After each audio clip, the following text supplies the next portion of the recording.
വിവാദങ്ങൾക്ക് മറുപടിയുമായി നടൻ ദിലീപ് ഒരു ഓൺലൈൻ മാധ്യമത്തിന് നൽകിയ അഭിമുഖത്തിലാണ് ദിലീപിന്റെ വെളിപ്പെടുത്തലുകൾ.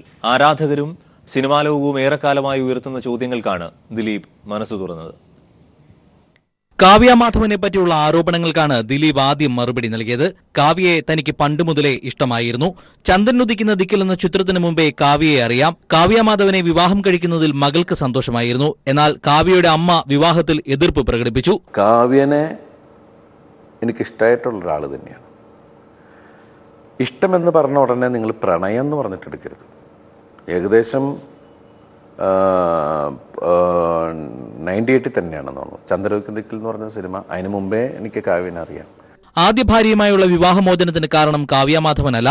അതുകൊണ്ട് തന്നെയാണ് കാവ്യയെ വിവാഹം ചെയ്തത്. ആദ്യ ഭാര്യയുമായി തനിക്ക് നല്ല സൗഹൃദമായിരുന്നുവെന്നും ആ സൗഹൃദം നഷ്ടപ്പെട്ടതിൽ വേദനയുണ്ടെന്നും മഞ്ജു വാര്യരുമായുള്ള വിവാഹമോചനത്തെപ്പറ്റി ദിലീപ് വെളിപ്പെടുത്തി. അതിൽ വിഷമമുണ്ട്, ഇല്ലെന്ന് പറയുന്നില്ല. അത് ഞാൻ പറഞ്ഞല്ലോ നേരത്തെ, കഴിഞ്ഞ വിഷയമാണ്. പക്ഷെ അതിലേക്ക് കാവ്യയെ പിടിച്ചിട്ടാണ് പലരും പല വർത്തമാനങ്ങളും കാര്യങ്ങളെല്ലാം പറഞ്ഞുകൊണ്ടിരിക്കുന്നത്. ഞാൻ ന്യായീകരിക്കാനോ പറയാനോ, കാരണം ഞാൻ എന്ത് പറഞ്ഞാലും വിശ്വസിക്കാത്ത അവസ്ഥയിലാണ് കാര്യങ്ങൾ പോയിക്കൊണ്ടിരിക്കുന്നത്. കാവ്യ കാരണമാണ് എൻ്റെ ജീവിതം മുഴുവൻ പോയതെങ്കിൽ അത് വലിയൊരു ബോംബാണ്, അല്ലെങ്കിൽ തീക്കളിയാണ്. പിന്നെ ഞാനത് പോയി ടച്ച് ചെയ്യില്ല.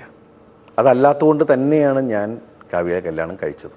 പ്രമുഖ നടി ആക്രമിക്കപ്പെട്ടതിന് പിന്നിൽ താനാണെന്ന തരത്തിലാണ് മഞ്ഞപ്പത്രങ്ങൾ വാർത്തകൾ കൈകാര്യം ചെയ്തത്. മുംബൈയിൽ നിന്നാണ് വാർത്തകൾ സൃഷ്ടിക്കപ്പെട്ടത്. മാനസികമായി ഏറെ പീഡനങ്ങളേറ്റ ദിവസങ്ങളിൽ ആത്മഹത്യയെക്കുറിച്ച് പോലും ചിന്തിച്ചെന്ന് ദിലീപ് പറയുന്നു. താനും നടിയുമായി റിയൽ എസ്റ്റേറ്റ് ബന്ധങ്ങളുണ്ടെന്നായിരുന്നു പ്രചരണം. മഞ്ഞപ്പത്രങ്ങളിലൂടെ വന്നു കഴിഞ്ഞപ്പോൾ അതിൽ ഏറ്റവും വലിയ ഒന്നാണ് റിയൽ എസ്റ്റേറ്റ് ബിസിനസ്. ഞാനും അവരുമായിട്ട് റിയൽ എസ്റ്റേറ്റ് ബിസിനസ് ഉണ്ടായിരുന്നു എന്നും അത് പിന്നീട് ഇപ്പം ഞാൻ തിരിച്ചു ചോദിച്ചു, കോടിക്കണക്കിന് രൂപയുടെ സ്വത്ത്. അപ്പോൾ ആൾ പറഞ്ഞു എൻ്റെ മുൻ ഭാര്യയുടെ പേരിൽ എഴുതി കൊടുക്കുള്ളൂ എന്ന് പറഞ്ഞ് എൻ്റെ പേരിൽ നടന്നൊരു ഗൂഢാലോചനയാണ്, കൊട്ടേഷനാണെന്നൊക്കെ പറഞ്ഞു.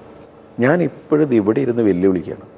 അങ്ങനെ പറഞ്ഞു പറ്റിയ പത്രക്കാർക്ക് വേണമെങ്കിൽ കോടിക്കണക്കിന് രൂപയുടെ സ്വത്തല്ലേ, അങ്ങനെ ഒന്നുണ്ടെന്ന് തെളിയിച്ചാൽ ഞാനതങ്ങോട്ട് കൊടുത്തേക്കാം. മകളുടെ ഭാവി ഓർത്താണ് മൗനം പാലിക്കുന്നത്. എല്ലാവരോടും സൗഹൃദം പുലർത്താനാണ് ആഗ്രഹം. എന്നാൽ തനിക്കെതിരെ പ്രവർത്തിച്ചവരെ പറ്റി തുറന്നു പറയാതിരിക്കാൻ അവസരമുണ്ടാകാതിരിക്കട്ടെ എന്ന പ്രാർത്ഥനയോടെയാണ് ദിലീപ് അഭിമുഖം അവസാനിപ്പിക്കുന്നത്. കൂടുതൽ കുഴപ്പങ്ങൾ ഉണ്ടാകുന്ന ഒരു സമയം വരുമ്പോൾ ഞാനത് ഓപ്പൺ ചെയ്യേണ്ട ഒരവസ്ഥ ആരും ഉണ്ടാക്കലേ എന്നാണ് എൻ്റെ പ്രാർത്ഥന. News desk.